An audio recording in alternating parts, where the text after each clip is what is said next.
It's me.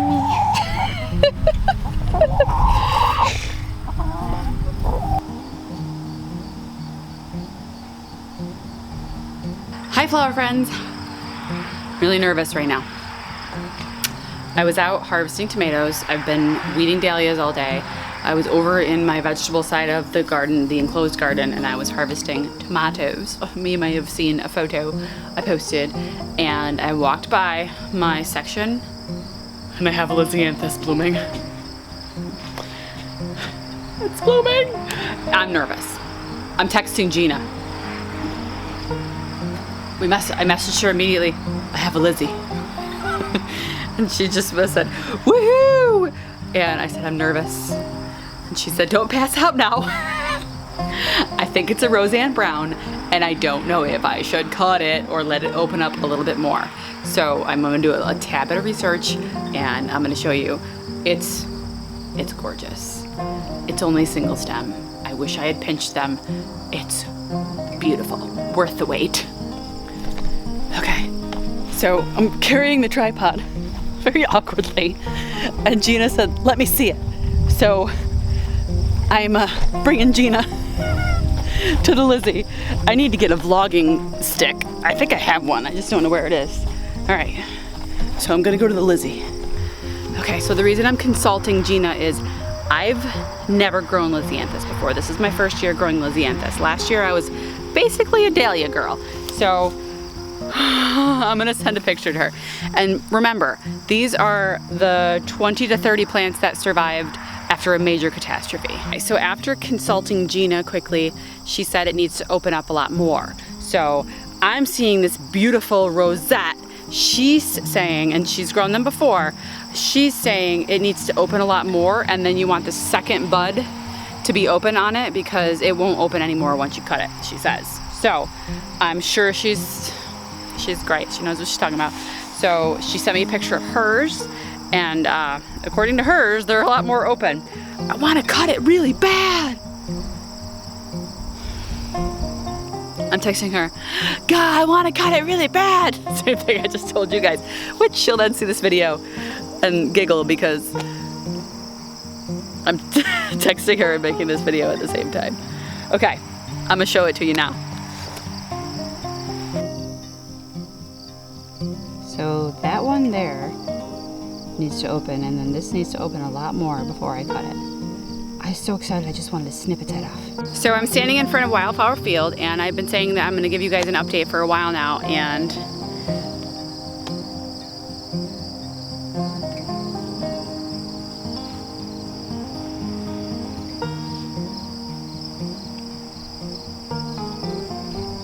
okay, so it's growing. There's color. It's not the block, the mass of color that it should be right now. And I think we have two reasons why. Number one, we seriously had a drought. We had no rain. We were in the severe area on the scale with the weather department. And even locally, there was rain 5 miles north of us. We went weeks without rain. So germination, I think, was a problem. But I gotta be honest with you, there are a ton of flowers in here. There are a ton of flowers. They're just not the size that they need to be. There are thousands of buds on the cosmos. They're just not blooming yet. I think it's still gonna happen. I'm about a month away from any events that I was gonna have here with the photography, so I'm not concerned about it. We weren't doing any pictures till late August, early September. So am I disappointed? Yeah. It was like the third week in August last year when I stood in a wildflower field and it was full and in bloom. So I still have some time. Was I hoping to have this by the end of July? Yeah. But let me take a closer look. So it looks green when you look at it, but guys, when we get close, it's not. It's full of color. It's just not to the height and to the bloom ratio that it needs to be yet. If you see what I mean, when you look closely, there are a ton of wildflowers here. It's just, it doesn't have the impact. When you look close, there's so many. The space is just so big that it needs more.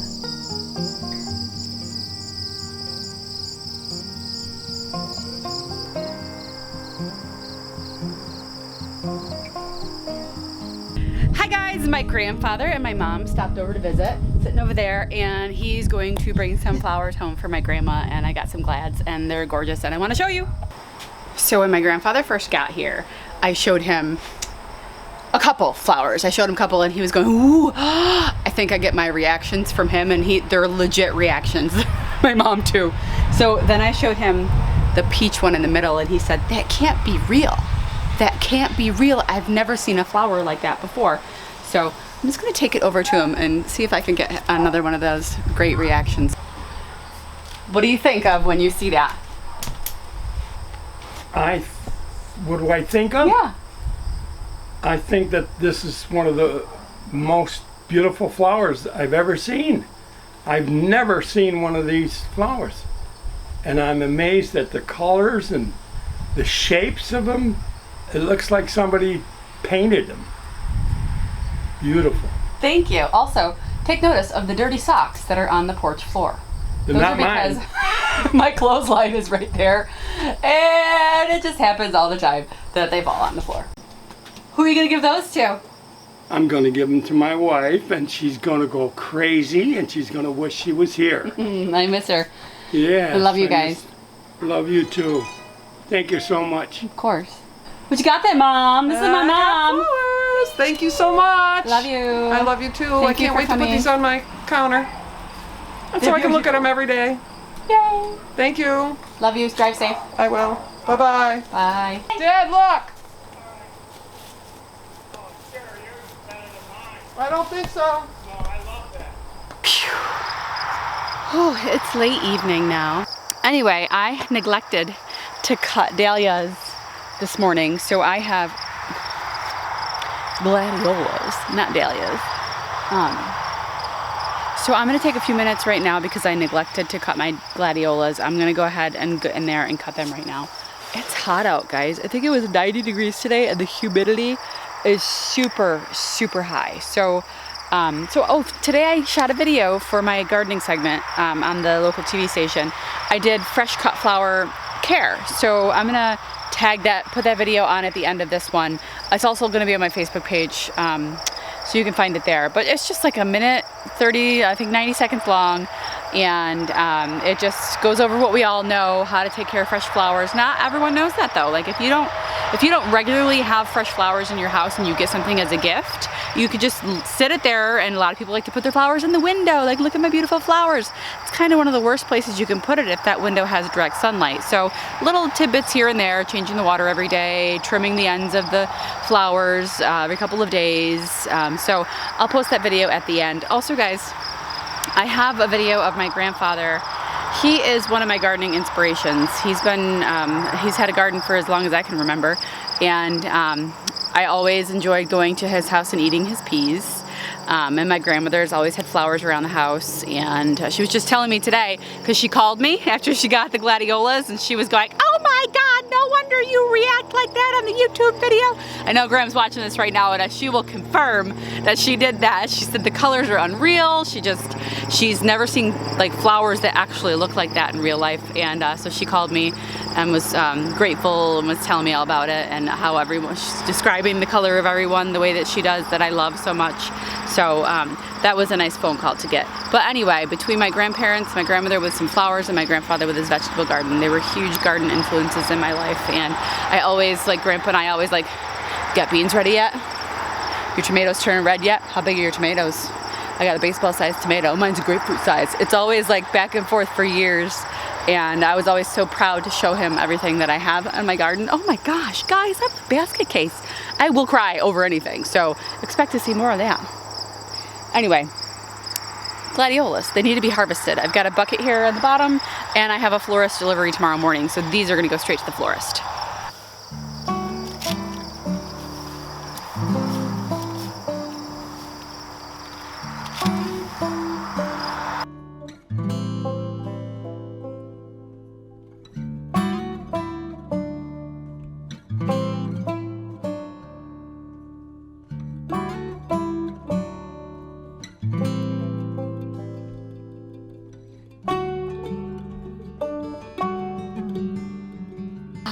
Get your butt off there.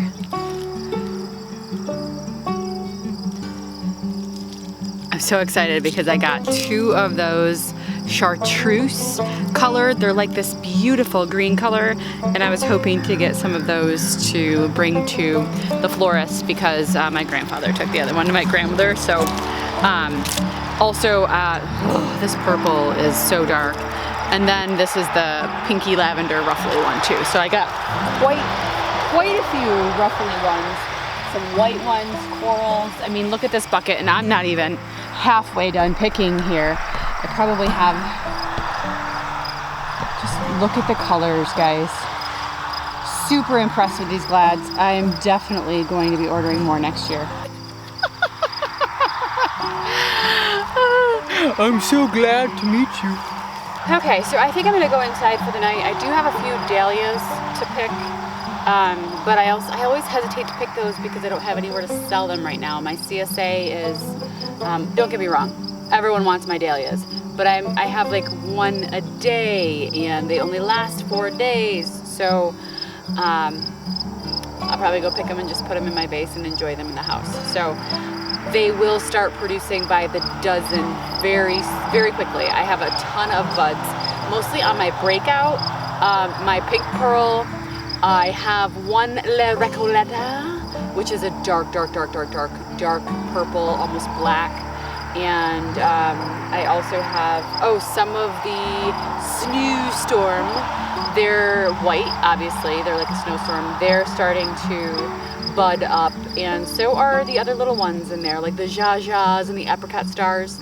They are a little bit stunted, so I weeded them out. They were a little bit drowning with the weeds, so I think I'm fixing the problem. They're starting to take off, so I should have a ton of dahlias within the next couple of weeks. I know my CSA customers are waiting for them, so very excited about that. So I'm gonna take this, I'm gonna actually put these in the fridge tonight so they don't open up much more than they are right now. Oh my gosh, this white one, and I didn't even cut it all the way down at the bottom. I'm trying to make these a little bit shorter to make them easier for transport, but this white one, it's massive. Like here's a white one, and then there's that white one. It's just crazy how awesome this one is. I might keep that one for myself.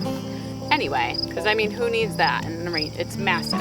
I need it, that's who.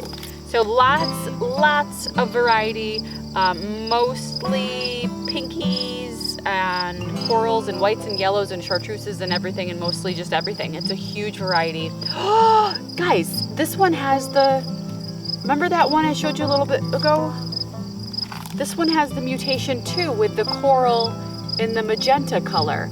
I wonder if that's a type. I'm gonna go on Nagel's website and see if that's an actual variety, and if it is, I'm buying 500 of them next year. I'm picking my nose with the gladiolas. Oh my gosh, they're just so spiky.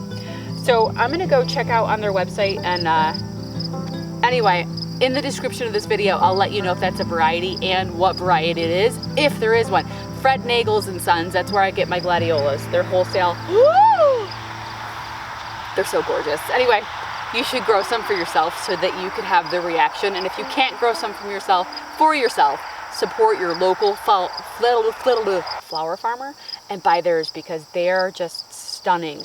I know you can see pictures of them, but until they're in your face and you're actually looking at the flower and you want to put your face in it and you want to love on it so much, you don't know what you're missing. So grow these flowers, guys, or buy some from your local flower farmer. Okay, since I was talking about them, I figured I'd come out here and show you some of my dahlias. So these are the pink pearl dahlias. These are the ones, it was the first one I had blooming, and it's got a ton of, I mean, you can see all the organza bags. It keeps going. So I have 25 of these plants. These were the last ones that I planted. I thought it was the veritable that was here. Turns out my chart was wrong, shocker. And this is the pink pearl. So I can take one of these organza bags off. I have 3 that are about ready, probably 4 more that are gonna turn by Friday. So hopefully I will be able to offer some of my CSA customers this week. Some of them do have a little bit of bug damage, but I'm not caring. Let me give this camera down here.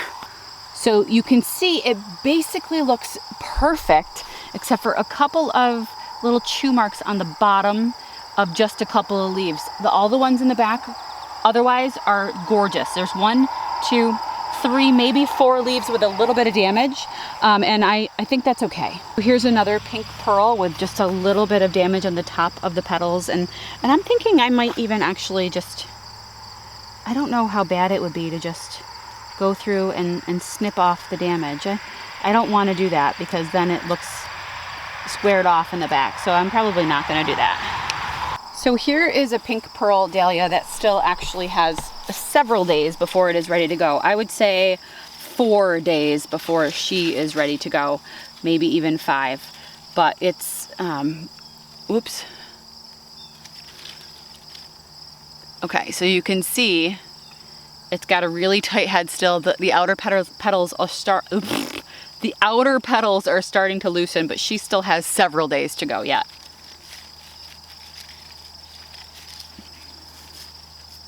Here's a quick update on the Zinnia patch. It's looking fantastic. I have so many buds here. A lot of them are ready to go. I'll probably be throwing a couple of these in each CSA bouquet this week. I'm gonna have to get closer on this, but this is one of my, oh, what is this? I mean, it might be a labyrinth dahlia. Oh, shoot. Okay. Do you guys see that little bug on that dark leaf right there? It's right here. I am pretty sure that that is a ladybug nymph turning into a beetle. I'm gonna have to Google this. Yeah, so it looks like a ladybug nymph, but it's attached to that leaf, like literally attached. I just tried to move it and it's got its teeth tucked right into that leaf. So I'm gonna have to look at that bud right there. Wow, I need to get a bag on that because this one I fear already has bug damage. So otherwise, look at that freaking perfect marble. I hate bugs. So this is getting weedy again, but for the most part, the weeds are pretty much controlled in this row of dahlias. So I did a little bit of a dahlia experiment on these 25. I can't remember the name of the variety. I'll have to look it up. There are no buds yet. Well, I think there are buds, but there are no blooms yet. So on this one, it's split. All my rows are split, one on each side, so there's 2. On this entire row, all the way down the row, so probably 12 or 13 plants, I don't know which ones has which, I pinched these ones hard. I didn't pinch that side at all. So you could see this side's already caught up to that size, but again, I don't have, you see the cabbage moths coming out of here? I don't have any buds yet. I don't even see any buds. So we'll see.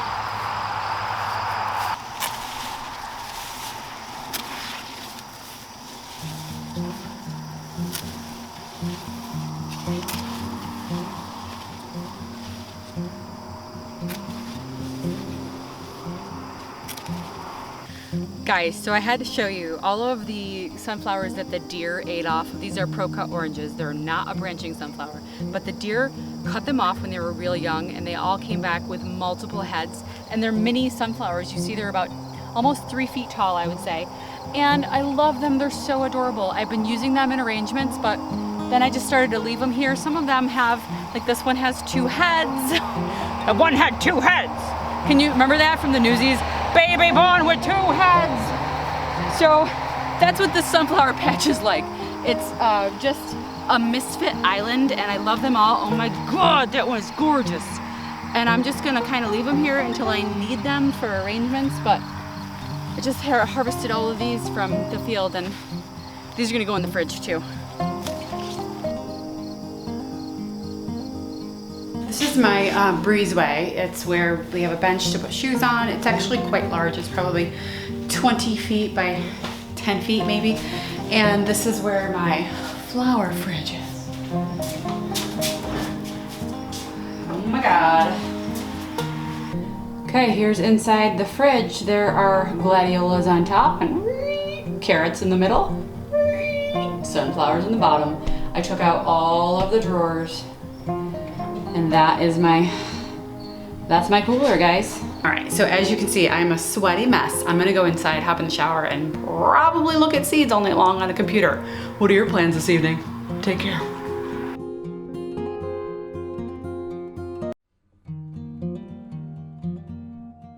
Hey guys. guys, it's Nicole from Flower Hill Farm, and I want to talk to you about how to get the longest vase life out of your flowers. If you happen to pick them up here or if you got them from somewhere else, you want to know how to keep them freshest, longest in the vase, and that's what I'm going to tell you about today. Number one, make sure the vase that you're using is super clean, like clean enough that you would drink out of it. That's the best way to go. Also, make sure you're using cold water and change that water out every single day. Your flowers will thank you for it. Fresh flowers drink a lot more than grocery store flowers, so make sure you're checking that water level every single day. Another thing you want to do is every couple of days, take the flowers out of the vase, take a look at the bottom, cut off about 1/2 inch to 1 inch. Flower food doesn't hurt, you can use that and that will definitely extend your vase life. You're also going to want to display those flowers in a cool spot in your house. You don't want them sitting in a hot windowsill or in direct sunlight. That will surely wilt your flowers faster. Speaking of wilting, when you notice some of the wilting on the flowers, like maybe on this gladiola here, go ahead and peel the bottom flower off. Bottom two. They don't look good? Throw them out. You don't need them in the vase anymore. You want your flowers to be on their best behavior, so they're looking glorious in the vase. And before you even bring the flowers in the house, make sure that the flowers you're bringing into the house are going to be compatible with your pets. A lot of plants, flowers in particular, are toxic to cats, so check your list. Gladiolas, lilies, there's a number of plants that are dangerous to pets, so make sure you check that out. So whether you got your flowers right here in Boomville at Flower Hill Farm or from the grocery store or the local florist, you'll follow these steps and you'll have the longest vase life possible. Thanks so much for watching, guys, and come back if you forget what I said. Come back and watch me again. We'll see ya.